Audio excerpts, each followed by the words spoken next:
This video from Sam4S Help, we're taking a quick look at how to get rid of the irritating EJ full error message on your NR-500 series register. So in this video I'm using the 510R, so it's one printer, raised keyboard, but if you've got any machine that says NR-500 series on it, even if it's got a flat keyboard, you'll be able to follow this video to get rid of the error. So on my machine I'm in the reg mode, but I'm unable to process sales transactions because I just keep getting EJ full appear.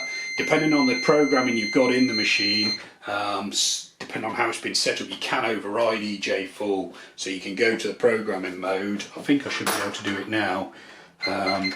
Go into options, down to EJ, and then set it so that it doesn't stop the till. So at the moment mine's programmed to actually stop the till when the EJ buffer's full, but you can change this to be no, save it, come out of it, back to the reg mode. Now we'll still get the error, but we'll be able to use the machine.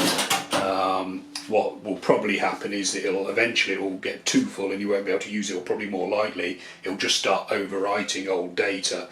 But either way, it's just irritating if you're trying to use the machine and then that just keeps coming up there. It's just really annoying. So the quickest way of getting rid of it is to turn the key to the Z mode, arrow down to reset EJ, cache tend, then cache tend again for you're sure, and it resets the electronic journal. You get a little printout to confirm, clear, then back to reg, and then now you'll be able to process your sales transactions without any interference from the EJ full error.